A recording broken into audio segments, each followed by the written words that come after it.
Well, now this is going to be a interesting one to say the least. Hello, everybody, and welcome to Bloody Painter Dating Sim, a creepypasta-based horror game where you apparently date the Bloody Painter, which I really don't know why you would. Now, a little bit of backstory on who exactly the Bloody Painter is, because I do like to explain who these characters are. So the Bloody Painter is who I consider to be a second generation or like a second wave creepypasta character. First wave creepypasta characters were like Slender Man, Jet the Killer, The Rake, Eyelash Jack, so on and so on. Characters who really popped off in the early 2010s. Now, second wave creepypasta characters include characters like Tiki Toby, Clockwork, Jason the Toymaker, and of course the Bloody Painter, characters who popped off in the 2015s. Now, the Bloody Painter's real name is Helen Otis, and yes, he has a girl's name. There's a reason for that. Now, I do suggest you go read the actual story before watching this video. Link to the story down below, like always with my creepypasta LPs. But to make it long story short, he had some pretty abusive parents.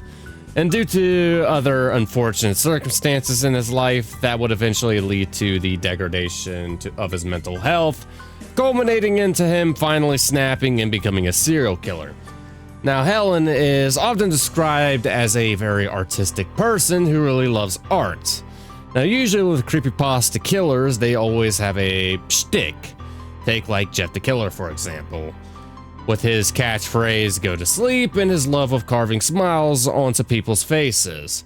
Now, the Bloody Painter, I actually do consider to be one of the more disturbing creepypasta characters, because he likes to use the corpses of his victims in his artwork, like using their blood as paints and their skin and organs for sculptures. So yeah, I just wanted to explain all that just to give you an idea on the type of character we're dealing with here. But with all that being said, let's go ahead and jump straight into it.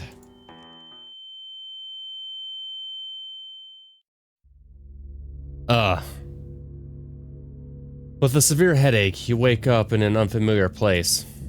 As you touch the bruise on the back of your head, it seems you were hit by something heavy before you lost consciousness. A heavy iron chain tied around your feet. Someone has trapped you here. You try to remember what happened before you lost consciousness, but you can't recall anything. Let's investigate the surroundings first. Smart. Let's start with a cell phone. Does that be like the first thing I checked? No signal. I might be in a remote place or underground. Where to investigate next? The walls. The room is surrounded by 4 walls without any windows. It's weirdly cleaned up, and no ashes or sand can be seen. Looks like a prison built by a germaphobe. Where to investigate next? Check the mattress. There's a mattress on the floor. The mattress feels really hard to lie on. Where to investigate next? The meal. Near the door, there's a serving of spaghetti with tomato sauce and a bottle of water.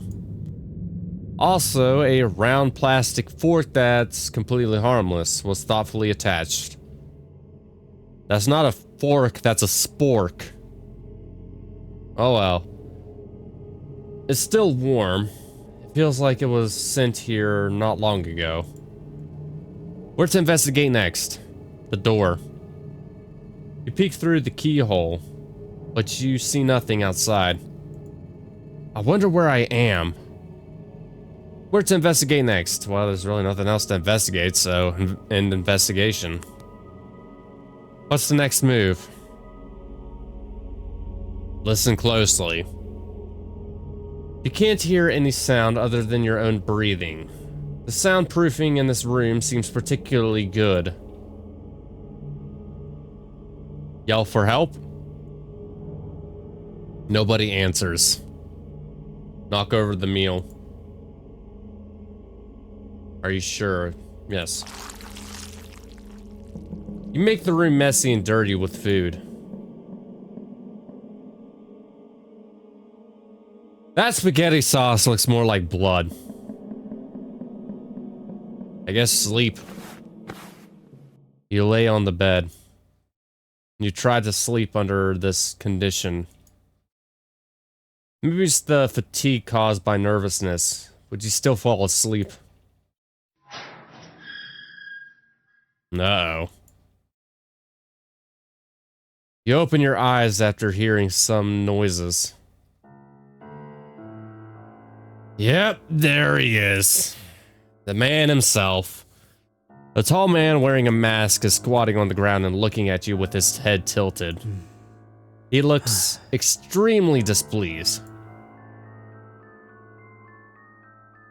You notice the mop and the bucket he brought with him. Who are you? Why did you abduct me? He starts to clean up, ignoring your questions. After a while, the dirty room became clean, and he doesn't forget to spray alcohol everywhere to disinfect when he's done. Day 2, morning. The first day passed. You feel very hungry. There has been no food or water sent in here since yesterday. Sometimes when you're so hungry that your stomach hurts, you can only use your arms to press your stomach hard to relieve the pain. Day 3, night. Are we gonna starve to death? The third day passed. There's a chill in your limbs, and you can't muster any strength in your hands and feet. You need to replenish calories to maintain bodily functions, or else you'll faint. Day 7. Just note, the human body can survive 7 days without food. So, yeah, this is the day we're gonna die. A week passed. You're lying on the bed in a daze, with only one breath left. In a trance, you hear the sounds of the heavy gates being opened one by one. And then it's the footsteps getting closer to you. You feel that your body is in the air. It seems like someone has picked you up. You think it would be great if it's the police coming to rescue. The possibility makes you fall asleep in peace. But you never wake up again. It is most definitely not the police. Bad end. 6 out of... There's 6 endings to this game? Messy is unacceptable. Okay then. Duly noted. Well, yeah, I guess, like... If I recall correctly in the stories, yeah, the Bloody Painter was a bit of a neat freak, now that I think about it.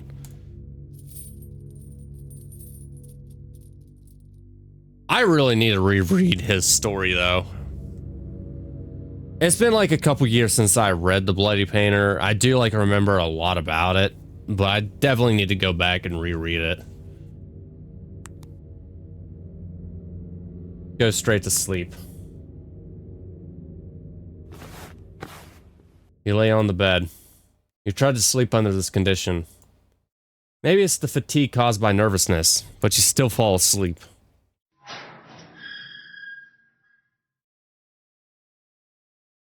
You open your eyes after hearing some noises. A tall man wearing a mask is squatting on the ground and looking at you with his head tilted. He remains silent, as if he is sizing up his prey. He points to the plate on the floor, like indicating that you should finish your meal quickly. Thinking that the strange man might have poisoned the meal, you shake your head in fear. Seeing you have no intention of eating, he looks quite distressed. Die. Oh, there's actual voice acting for him. Not now. He slowly speaks with a deep and steady voice. The freezer is full. What's that supposed to mean? Oh, never mind. I think it just clicked. It just clicked. What does that mean? The freezer is full, and there's no space for more. 7 days. He pauses and thinks. There won't be space until 7 days later. If you die now, you'll rot. What do you mean? So I only have 7 days left to live? He nods and walks out of the door. Wait. You can't just leave me here like this, please. Your cries can't stop the door from closing. Day 1, night. Oh, he gave me a croissant. Let's investigate the surroundings first. A bread and a bottle of water. You peek outside from the keyhole. You see the shadow of the man walking around. Seems to be busy with something. What is he doing? Mattress. Sleep to the end of the day? No,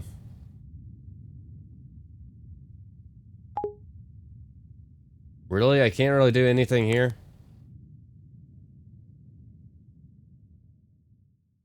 Please try to improve your survival rate within 7 days.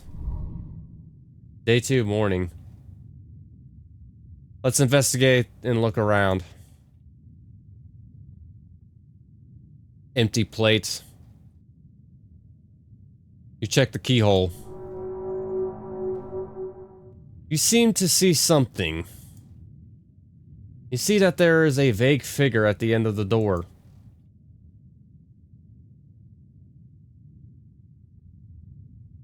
Hang on.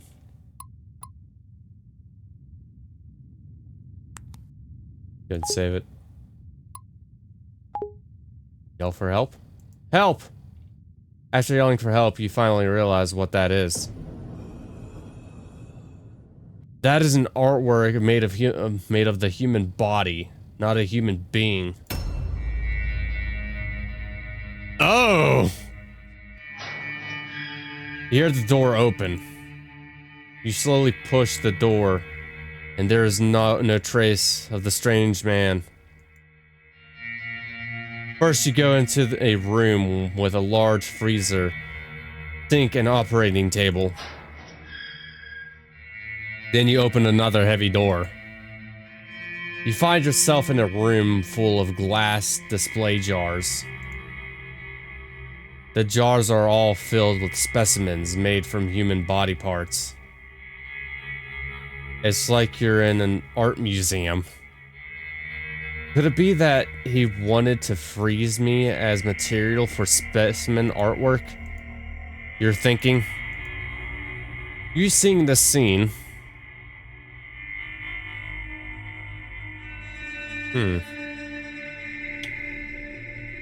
By the way, shout out to the poor man down here, I guess.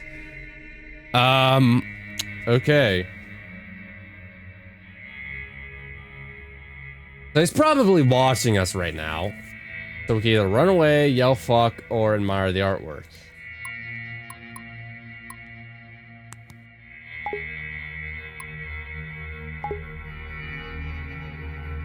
Fuck. What the hell are these sick stuff? So disgusting. You say all the curse words you could think of in your life. You raise your fist and smash against the glass cabinet, but stop just before your fist hits it. Your wrist is grabbed by someone.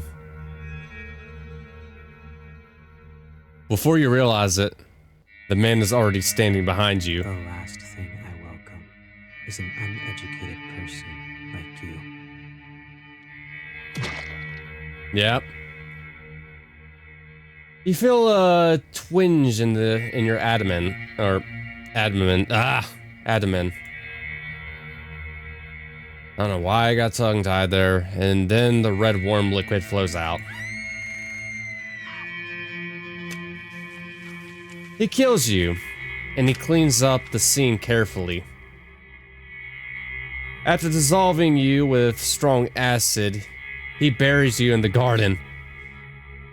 Man, did he even use me to make a sculpture. Bad end, 6 out of 2. You're not even good enough to be material. Damn.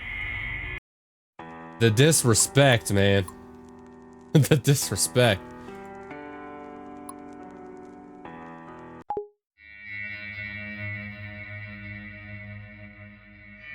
So what happens if I run away? You look for a door to escape everywhere, but just can't find any. With an idea, you lie on the wall and start tapping, trying to find if there's a hidden secret passage. Just when you're tapping, someone covers your face with a small towel from behind. You pass out, struggling for 2 to 3 minutes. You're back in the small room when you wake up, and the door is locked.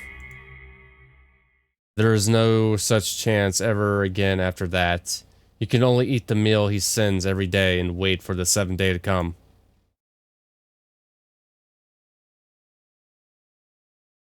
Bad end 6 to 3, lamb to the slaughter. Hang on, I have a feeling.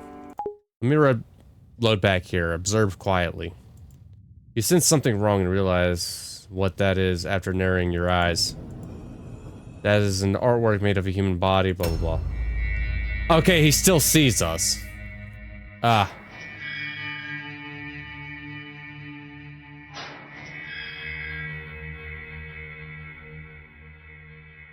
Like you're in an art museum.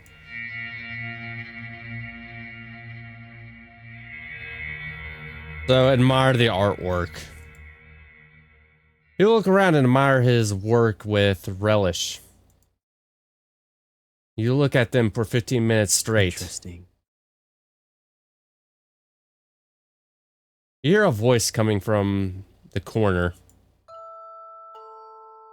It turns out the man has been watching you from a blind spot behind the glass cabinet.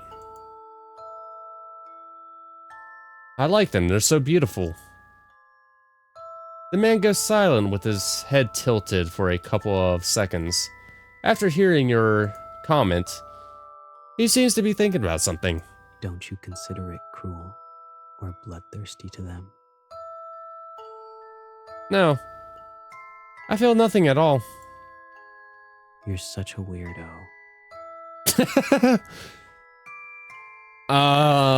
Says you.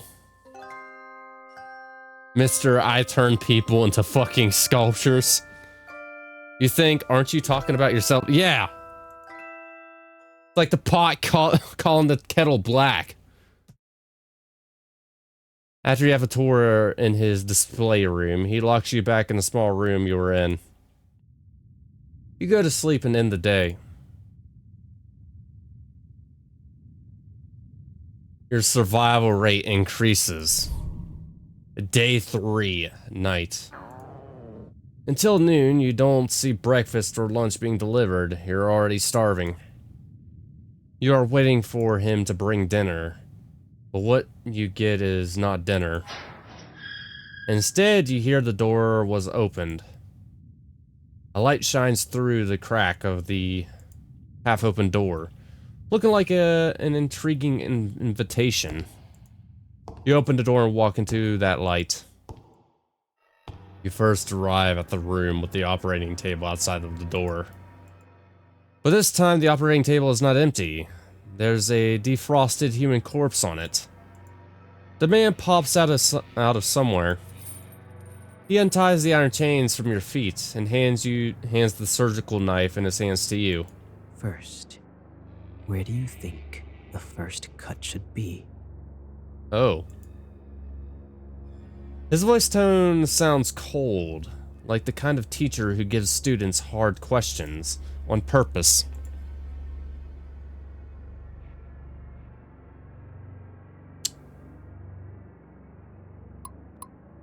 Of course, another save point. Attack him with surgical knife.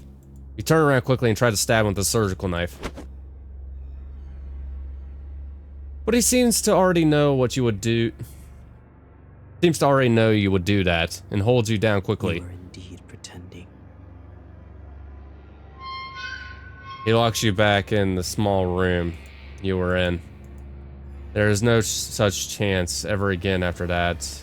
You can only eat the meals he sends every day and wait for the 7th day to come. Okay, so we got the same effing ending. Bad end, 6 out of 4, smart ass. Okay. Can't do it. Can't hurt innocent people, even if it's a corpse. But if you don't cut it, the man will know you're just pretending to admire his artwork to survive. After struggling with your thoughts, you drop the knife in your hand in fear. You are indeed pretending.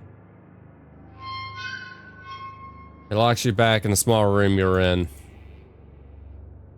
Yep. Bad end, 6 out of 5, too soft-hearted. So we got like one more ending to get. I guess. Stab the corpse. Maybe beautiful works always come with some sacrifices. Without hesitation, you stab the abdomen of the... I don't know why that word keeps tripping me up now. Abdomen of the corpse with the knife. But due to the lack of professionalism, the lines you cut are crooked and ugly. And this is when he gets close behind your back and holds your hand.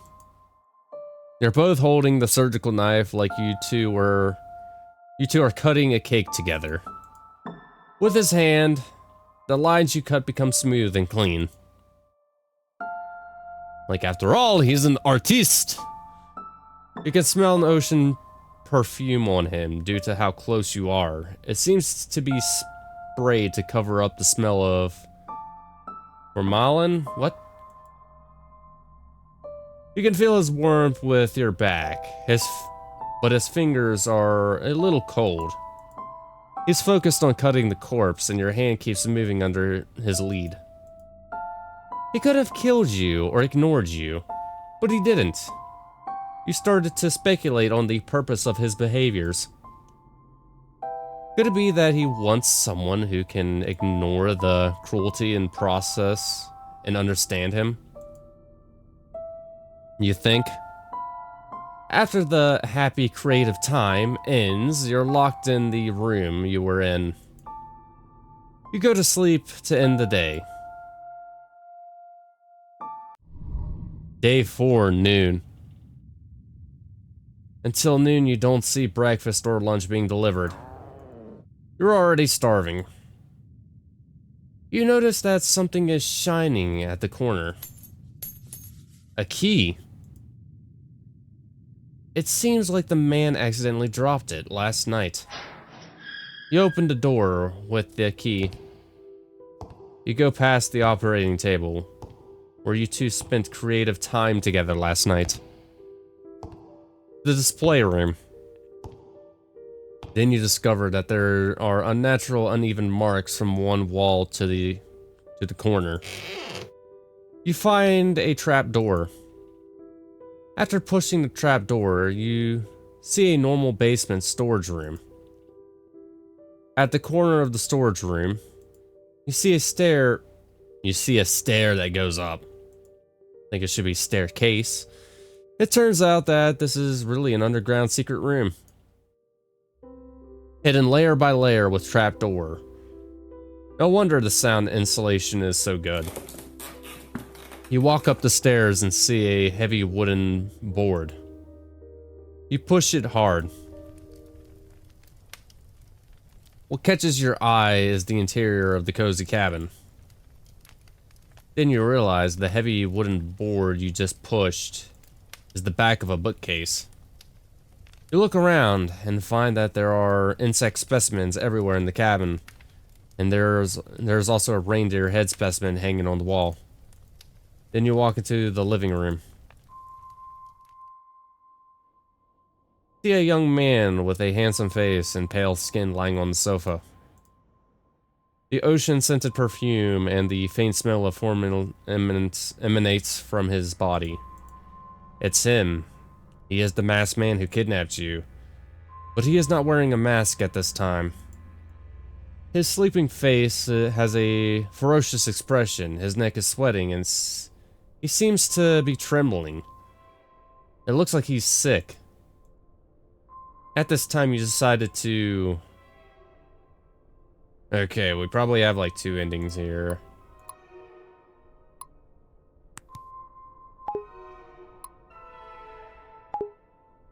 Take the opportunity to escape. If you don't run away now, then win. You open the door and find a forest with heavy snow outside. You remember why you came here. You were traveling alone. In the evening, your car hit a deer on the forest road and then stalled. With no cell phone signal and in the deep mountains, you walked on the road for 30 minutes until it got dark. Then you saw the lights of a cabin in the forest inside to ask the occupants for help. That's when you witnessed that scene. You witnessed a man wearing a mask dragging a corpse into the cabin, and unfortunately you were discovered by the man. You ran wildly on the mountain road, but then the man was more familiar with the terrain than you were, and he quickly got in front of you and knocked you out. And then when you opened your eyes, you were in the underground secret room. But this time the man fell ill on the couch and there is no one to stop you. You cross the gate with confidence, but after you only take a few steps, a sharp pain hits your calf, and you look down at the blood-red stain on the snow. Just now you realize that there is a lot of bear traps placed around the cabin. I mean, yeah. He's actually pretty smart for a serial killer. And it was difficult for you to identify them because they were covered by the snow.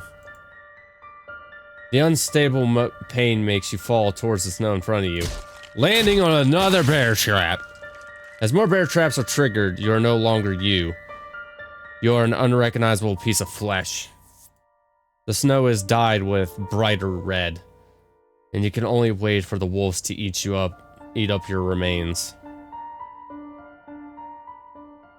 Bad end, 6 out of 6. Beware of traps.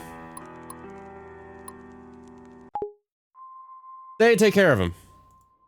You can't bear to leave him alone, so you reach out and touch his forehead. Whoa, so hot. You try to find something that can cool him down. Let's investigate. Living room. The living room is spotlessly clean. Where to investigate next? His expression is ferocious. He seems to be in pain. Still having a fever. Where to investigate next? The sofa. You don't think it's good for a patient to sleep on the sofa, but you can't move him with your strength.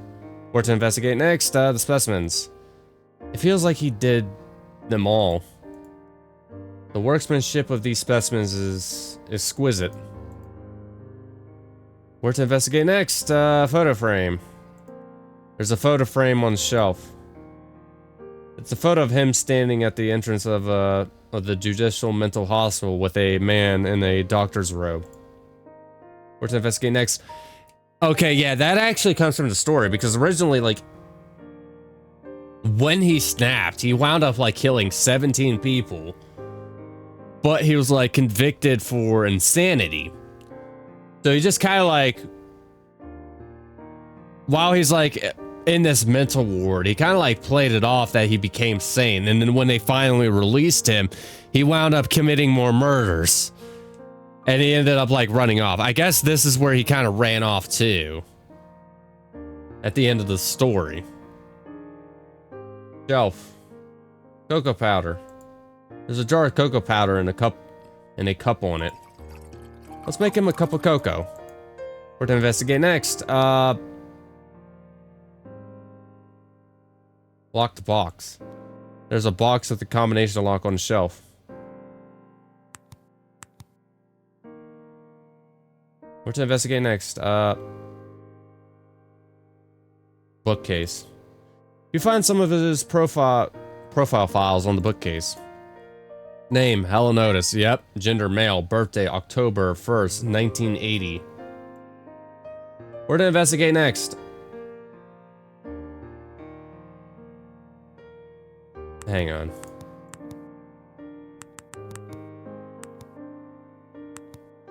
Okay, that's not the password.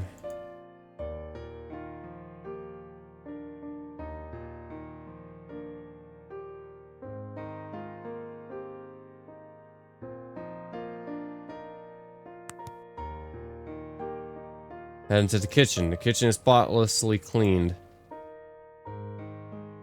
Fridge. There's some ice cubes in it. These can cool down his body temperature. Cabinet. You find some clean towels in the kitchen cabinet. I can soak a towel in ice water and place it on the patient's forehead to cool him down.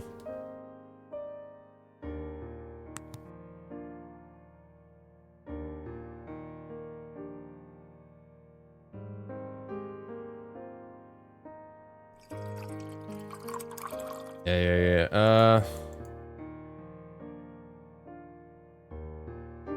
One. Wait. I feel like.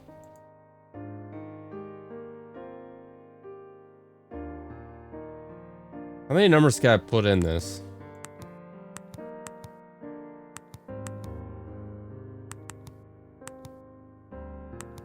Nope. Okay. I'll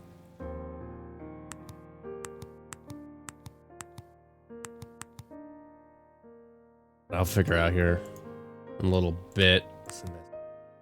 Investigation. You return to the living room, right now at the excessive water from the towel soaked in ice water and place on his forehead. His ferocious expression gradually softened. You once again notice his fair skin and long eyelashes and his slightly curly black hair. If you don't say he is a murderer, If you don't say he is a murderer, his sleeping face looks very harmless now. After a while, he wakes up to the scent of your brewing cocoa and sits up on the couch. He looks a little shocked. He looks around quickly and seems to understand what is going on. Why are you doing this? I wanted to ask myself that too. You saw me faint and didn't choose to run away. Well, yeah, because I'd get killed by bear traps. That was like the first thing I tried to do. You're such a weirdo. Is there anyone weirder than you in this house? You can't help but bitch about him. You seem to see the corners of his mouth rising slightly for a few seconds. And the atmosphere between you and you relaxes. He doesn't drink the cocoa you brewed for him. It seems that he is still a little wary of you. Can you tell me who you are? Bloody Painter. That's the name they gave me for my modus operandi. If you find it difficult to pronounce, you can call me BP. Even though what he told you was just a nickname, at least you know how to call him now. After the brief conversation on the sofa, he does not lock you back in the basement. On the underground secret room. Perhaps staying to take care of him when he fell ill was enough to prove that you won't run away. I think there is a proper term for this. God, what was it? It'll probably eventually come to me. You get up from the sofa and continue to look at the specimen decorations in the living room. He sits on the sofa, crosses his legs, picks up a book and starts reading. By the way, you better not try to escape. There are traps all around the cabin, and only I know how to get in and out safely. You sit on the sofa. Soon a wave of sleepiness comes over you. Stockholm Syndrome, that's what it was. Yeah, Stockholm Syndrome. I knew it would come to me. It's where, like, the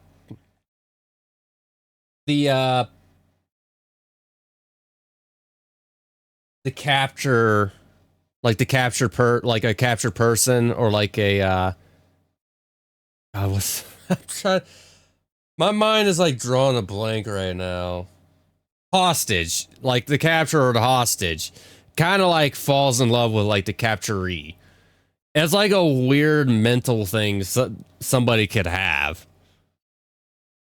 Today you fall asleep on the sofa in the living room, not in the cold underground secret room.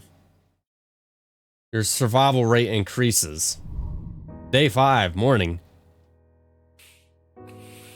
You see him busy cleaning in and out of the house early in the morning. I'll come help too. After finishing speaking, you pick up the rag and the bucket and join the cleaning. But you can't really see where this almost spotless house needs to be cleaned. You're just taking a clean wet rag and wiping it on the clean cabinet. Do you usually love cleaning this much? It would soon be covered with a layer of dust. Okay, the voice acting kind of cut off there.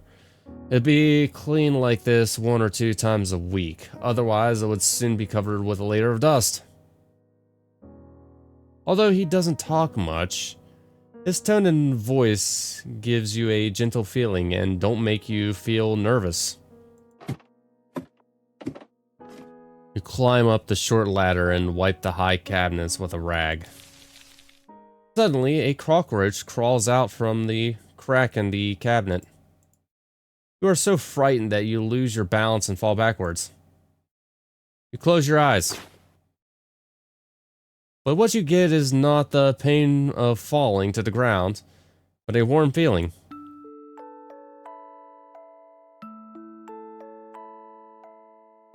You open your eyes and find that he's holding you like you're a princess. Blech. He catches you with the same old cold expression on his face. Are you alright? Perhaps to resolve the awkwardness, he asks, I'm alright. It was just a cockroach. Hearing the word cockroach, he puts you down.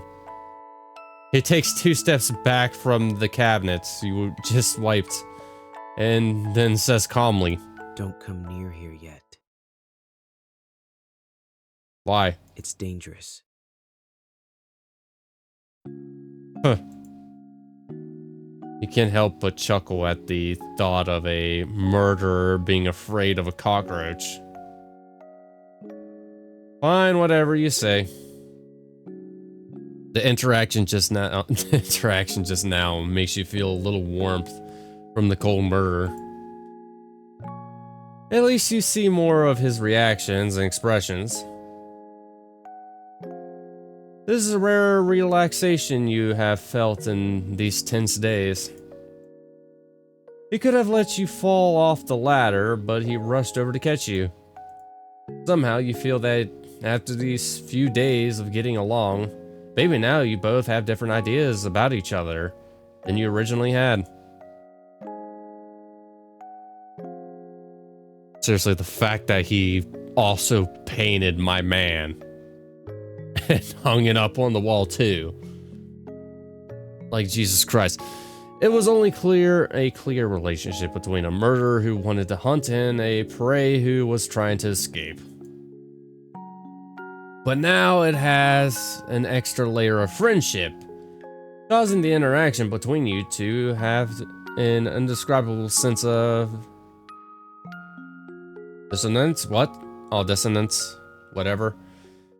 Just when you pick up the old newspaper and prepare to wipe the windows, you find a police car parked on the road in the distance. 2 police officers get out of the car and keep looking towards the cabin. At some point, BP is already behind you, looking out the window with you. Wait for a second. I swear to God if he actually kills them. And then he walks out of the door to talk to the police officers. Is there anything I can help you with? Are you Mr. Otis? Yes, I am. Have you ever seen these people around here? The police officer takes out some photos from his pocket. Have these people committed a crime and are running away? No, these people are the missing people around this area. I haven't seen them before, but wolves and bears often appear around here. Can you look and act more sketch, dude? Can we check out your cabin? Yes, come in. Well, technically they need a warrant, but I guess it does, like, well, yeah, I guess it would be more, like, suspicious if he actually denied them. BP behaves very kindly and politely. After speaking, he leads the way for the police officers. Please, follow my footsteps. They're going to step on the bear traps. I placed some traps near the cabin to protect against wild wolves and bears. Okay, never mind. Step on them. The police officers enter the house and see you. By the way, bear traps are illegal. Just throwing it out there. In fact, without a sign that specifically says traps, it's actually very illegal to hide traps on your property. There's a couple reasons for that. Just pointing that out. Hello, this is An old friend who came to visit me recently. You greet the police officers with a smile and a nod. At the same time, a police officer quickly looks through the missing person's photos in his hands. Then he puts the photo back into his pocket. Seems that your disappearance has not been discovered by anyone yet. You stand next to the bookcase, blocking the entrance to the secret room. After searching around, the police find nothing unusual and leave. His trust in you increases. Yeah, you still sleep on the couch in the living room instead of the cold basement. Half asleep, you hear the sound of someone approaching. When you notice it, the person seems to be very close to you. You pretend to be asleep, and the person just looks at your sleeping face quietly. The man stretches out his hand and takes it back, just as he's about to touch your hair. Turns around and leaves.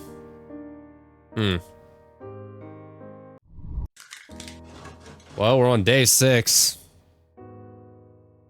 You see him busy in the kitchen for a while. Then breakfast is served in front of you. There's a piece of toast with just the right crispiness on a large round plate, a poached egg on top of the toast, and some lettuce salad. The plating looks delicious. The drink is a cup of freshly brewed hot cocoa. The cutlery he gives you is still a round plastic fork with no offensive features.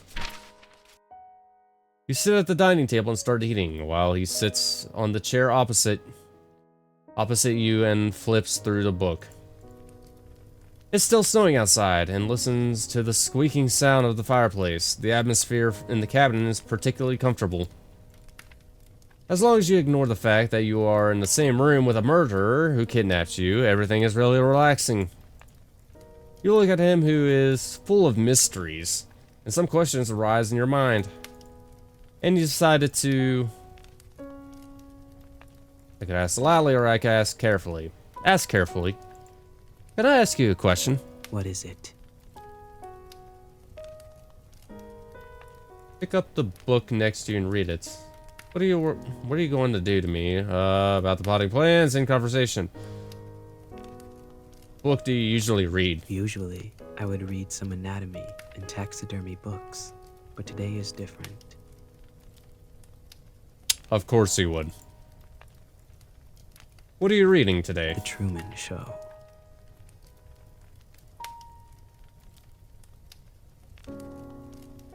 Okay. What is this book like? The whole world that the protagonist lives in, including himself, is all just someone's creation. Everything that happens Okay, makes sense. is watched by the audience, and there is no privacy at all. But he is completely unaware that he is in such a large theater. Very ridiculous, right? I can't imagine this to happen in reality, or to me. If our world was like the Truman Show, how would the audience view the current situation? I don't know, given how like people feel about slashers, you probably do really well. Must be exciting, must be unforgivable. I understand. After all, normal people cannot forgive me for such behavior. But I don't care what they think. I just want to complete my work. I have always been a selfish man.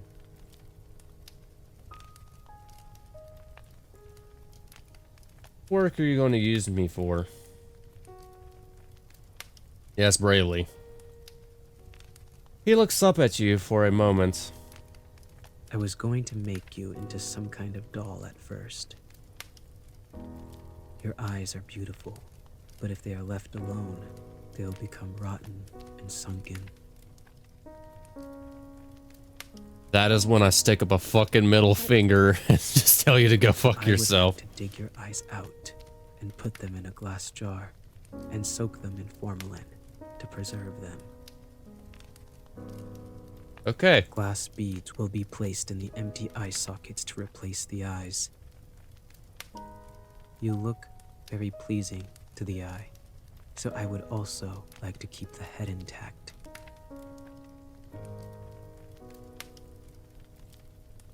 I mean, yeah, take it as a compliment, I guess. You're welcome. What did he say at first? Has his mind changed? You're curious, but you don't have the guts to ask any further.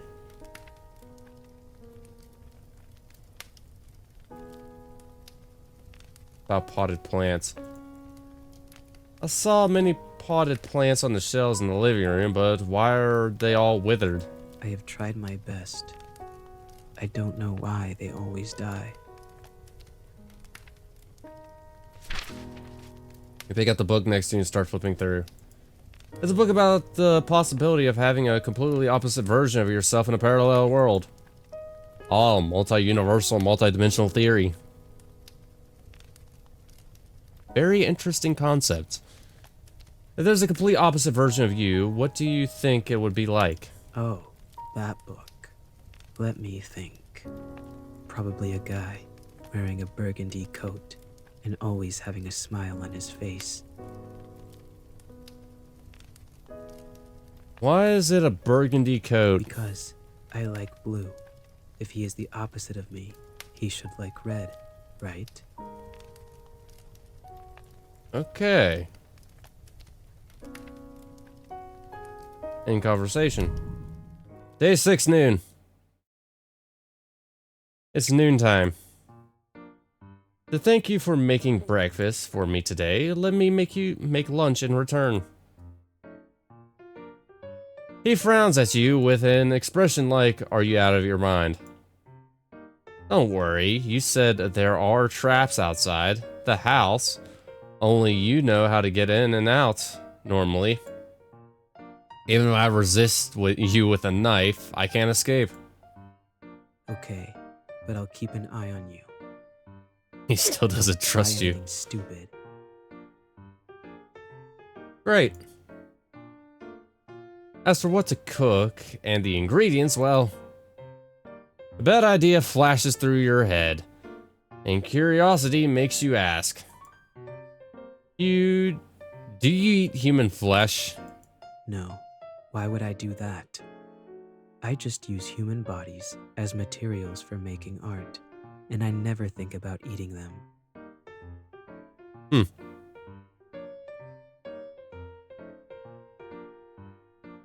I thought you murderers all had some degree of cannibalism. Let's put it this way. Do you eat paint and painting tools? Just because I kill people to use as materials to make works doesn't mean I will eat them. Yeah, like I said, each killer has their own shtick. Also, I'm different from those who have fun committing a crime and kill purely for the sake of killing. Sure.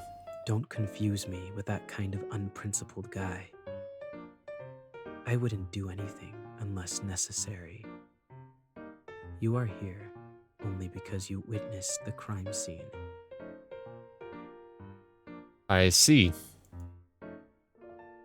So what about the other 7 victims downstairs and oh yeah, what about all the other victims you've killed? Like, what about the 17 you originally killed? Well, I guess like some of them were bullying, but I don't think like,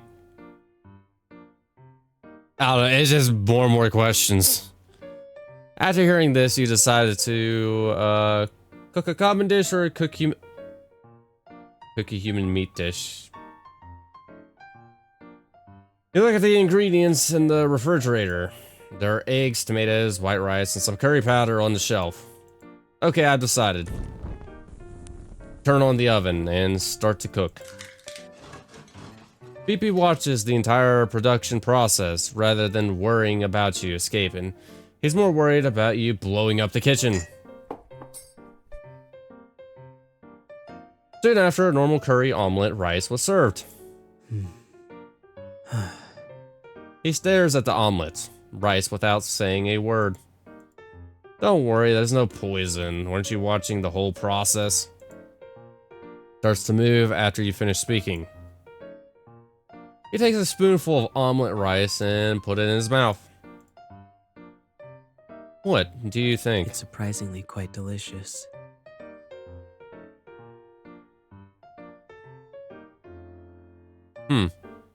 What's wrong? Nothing. It's just that no one has cooked for me for a long time. Yeah, how long have you been out here? I can make you more if you like. You had a very pleasant afternoon. Day 6, late at night. Hey, hey. You are woken up from your sleep by the man. His face is close to you, and his blue eyes are staring at you. Personal space. What's wrong? Sit up from the couch and rub your eyes. Got to go. Got to go. I've noticed something unusual about the number of police cars patrolling nearby recently. They must have some relevant evidence and are doubting it. It is very likely there is an ambush outside. It's snowing heavily outside now, and I think it's time to leave now. Come with me or not, it's your choice.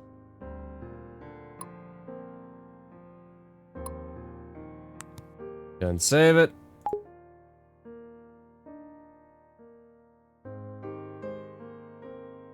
Yeah. Let's go with him. What do you want me to do?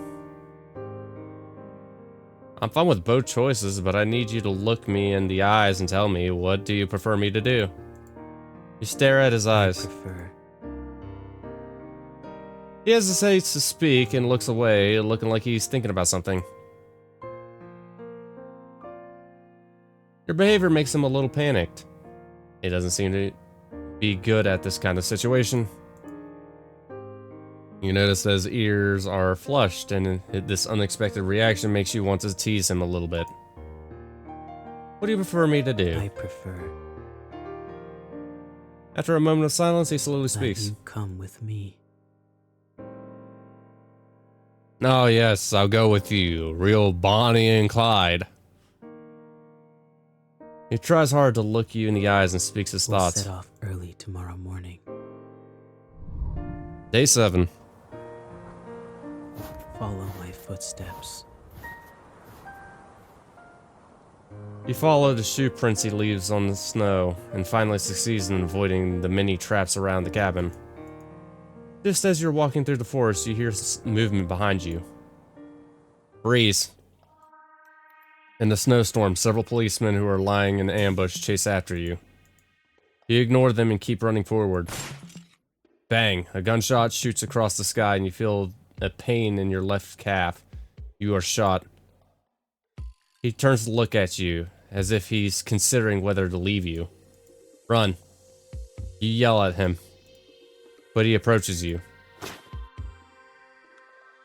And he holds you in his arms. You feel a warmth on your forehead. Aww. He kisses your forehead. Feel the time freezes at this moment. The kiss is almost like a goodbye. Then he leaves you and runs forward, disappearing into the heavy snow. You are later taken back to the police for questioning. You stay through the process that you were a victim. On that note, you're not lying. You don't reveal any unnecessary details. Since there is no relevant evidence to prove that you are an accomplice, the police can only release you after a long period of interrogation. After that,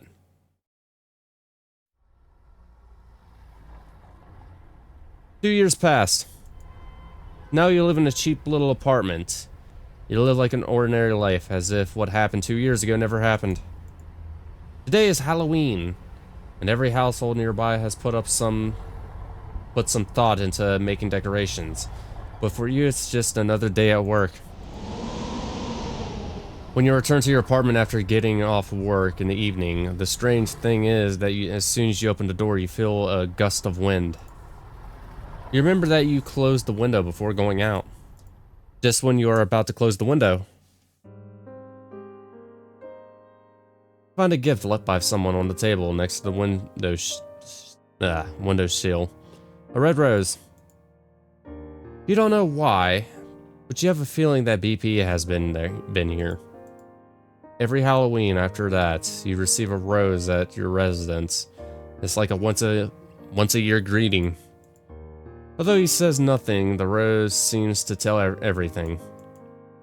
Although you have certain similarities, you're two people from different worlds after all. Perhaps living your own life, this is the best outcome for both of you. Good end, 4 out of 2 different worlds. So there's like 4 good endings and like 6 bad endings. We got all the bad endings, so we gotta get all the good endings.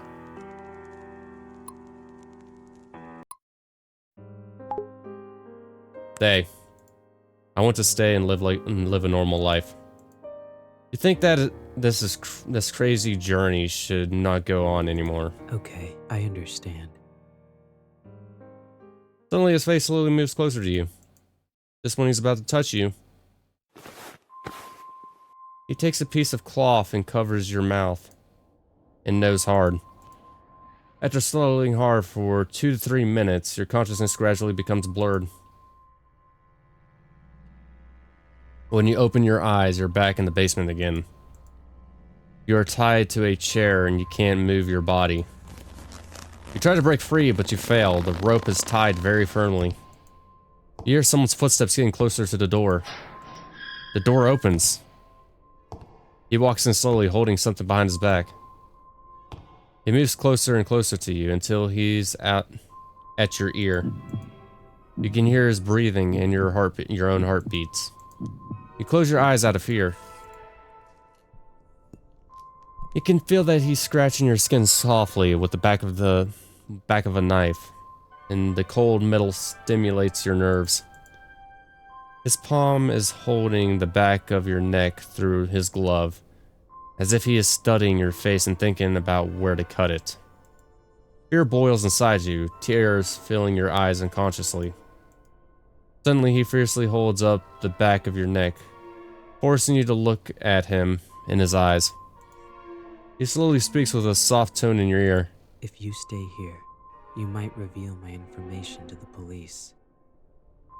The risk of keeping you alive is too high. But even if I say I want you to come with me, a normal person like you will leave me one day eventually.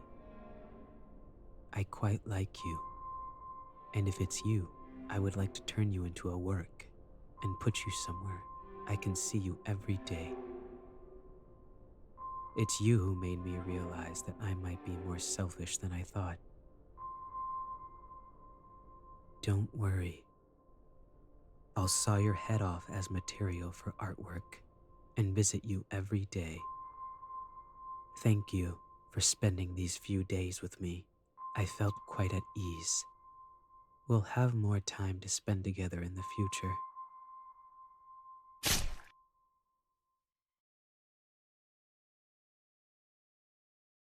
The red flower flows from the neck. Day 7. Now you can neither feel or think. Everything becomes dark.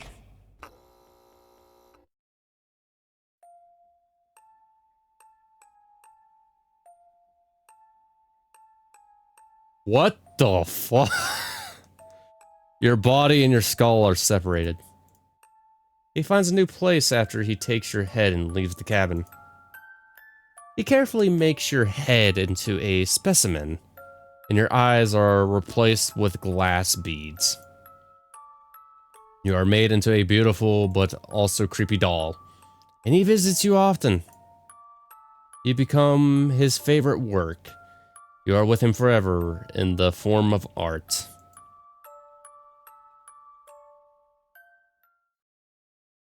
Good end. 4 out of 1 favorite work. How is that a good ending? Getting my head chopped off. How's, you know, Alright, I need to find the other 2 good endings. Alright, go with him. Blah, blah, blah. Do nothing. If I take you with me, you might become a burden in the process. But if I don't take you, it will be even worse if you reveal my information to the police. He calmly analyzes the So situation. you might as well come with me.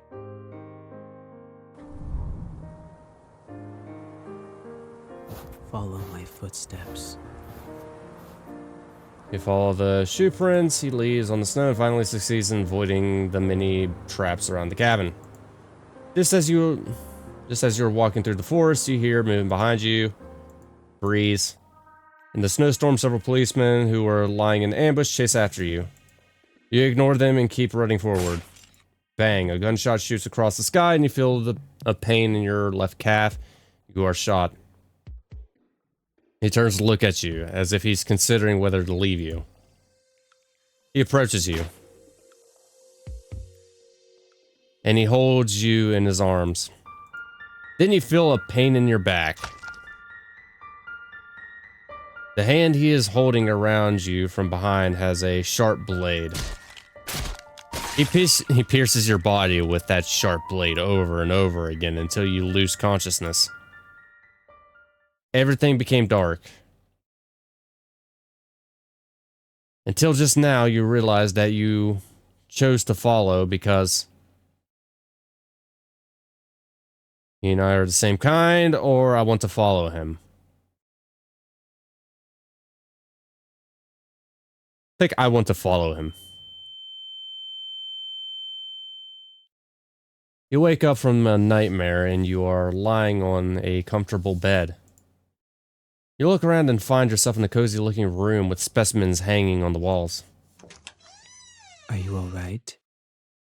Well, at least he didn't kill me. The man asks as he opens the door. I'm alright.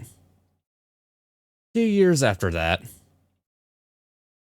That night, 2 years ago, even after you were shot in the leg, the two of you continued to run forward in the snow.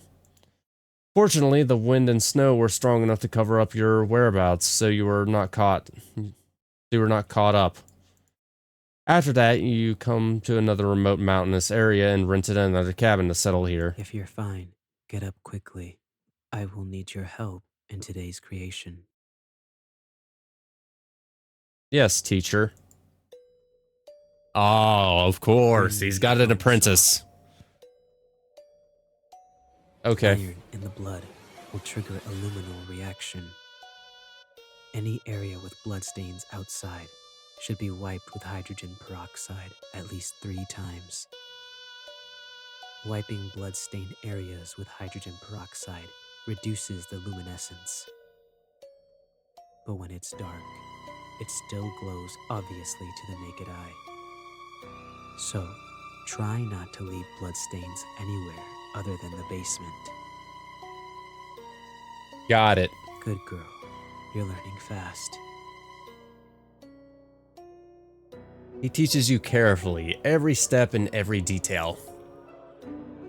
You assist him in cleaning up crime scenes, and assisting him in completing his creations. During the day, you pretend to be good citizens, under false identities. And at night, in a place where people can't see you, you create creations that are outraged by both humans and gods. The paranoia of art, the clean and neat killing methods, the cautions and intelligent thoughts, the neat and invisible crime scenes. You are obsessed with everything about him, and he is the person you long to follow. You long to become the second him under his leadership. He is a good mentor. Rather than pampering his disciple, he prefers to use guidance to let you learn freely. You have become a pawn that he is proud of. For him, you would do anything. Until an accident occurred while committing a crime. His legs were permanently injured, and he could only walk with crutches since then. He is already in his 40s at this time, but you feel that the traces of time make his elegance even more charming. Just when you think that the bloody painter's evil deeds have come to an end, Take it.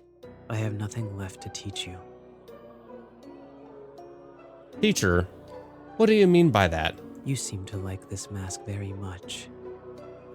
I don't think I'll use it anymore, so I'll give it to you. What to do next is up to you.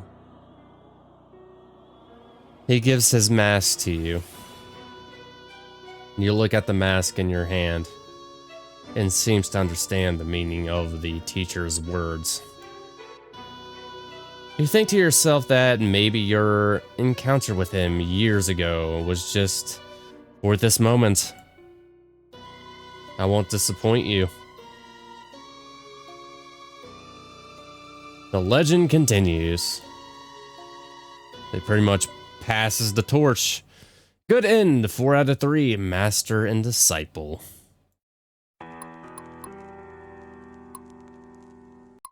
Alright, I think I know how to get the last ending. I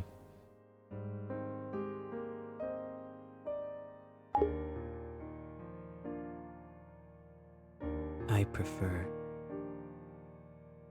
Yep, do nothing. But if I don't, so you might as well come with me. We're just gonna go ahead and skip through all this.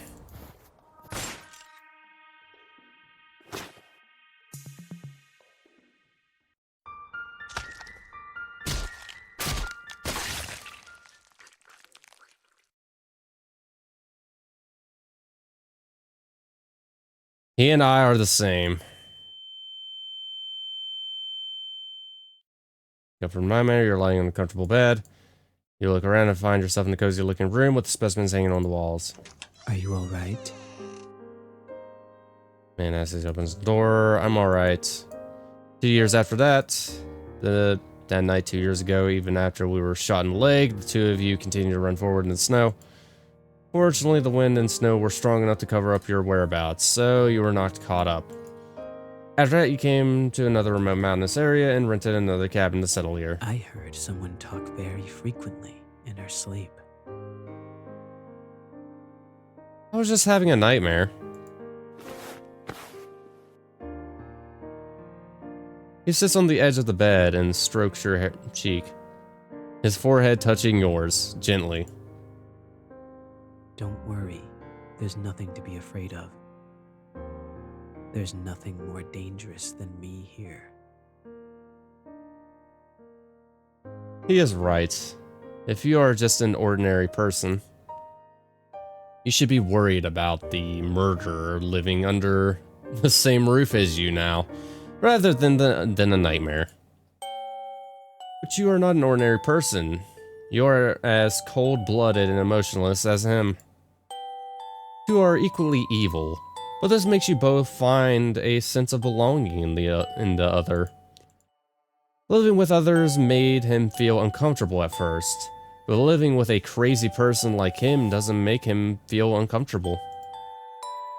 Because you can always quickly know what the other person is thinking, and you also know clearly where the other person's boundary is. You live under the same roof, but you don't interfere with each other. He continues to commit crimes, and you sometimes participate on a whim. You have each other by the short hairs, and you know that if you expose each other's crimes to the public, then you'll be finished too. So the more or less cover each other. You have a strange symbiotic relationship where you sometimes dislike each other, and sometimes deceive each other. But you also have absolute trust in each other. Two madmen keeping each other company. Good end, 4 out of 4, Madman's house. So my question is, like, what was in the box, though?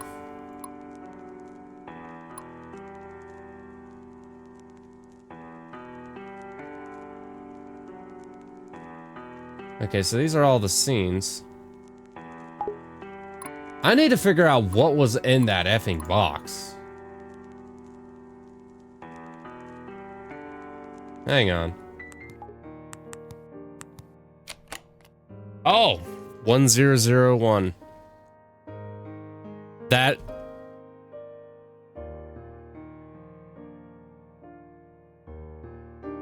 There's a note in the box that says V equals 2F2 P3S. What? I wonder what that means.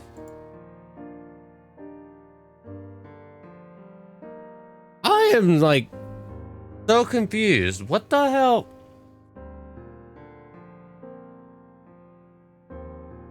What? Okay, so I finally figured it out.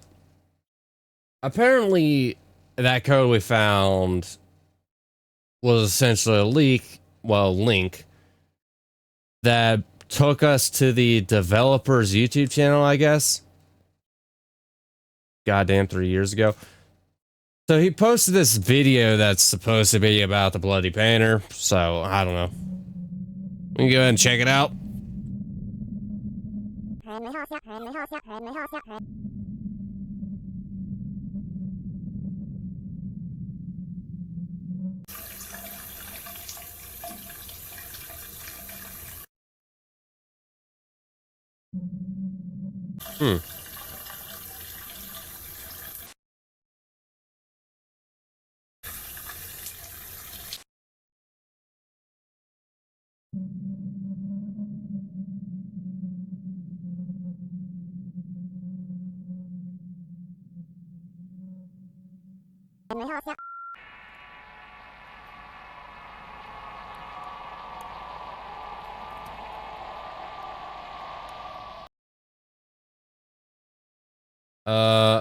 Okay, do I even want to know? Alright, well, that should do it for the Bloody Painter. Definitely an interesting horror game. I still don't know why anybody would go for the Bloody Painter, given, like, he's a sadistic psychopath, but well, I guess, like, the main character is a little bit screwed in the head as well, so I guess two psychopaths can find love together. Pretty enjoyable game. I'm honestly kind of glad this game does exist, though, because I think the Bloody Painter does need a little bit more recognition, because the thing with the Bloody Painter, especially, like, when we're talking about, like, other Creepypasta characters, the Bloody Painter is always, like, the he's not that widely popular compared to like the other characters, like Jeff the Killer, obviously, Slenderman, obviously, Tiki Toby. They're much more popular characters than the Bloody Painter, which I don't know why. I'm kind of happy that the Bloody Painters get a little bit more love, because he kind of deserves it. He's definitely like an interesting and outright disturbing character. But yeah, all in all, I enjoyed the game. And if you guys enjoyed this video, like and subscribe. As always, until next time, have a good day.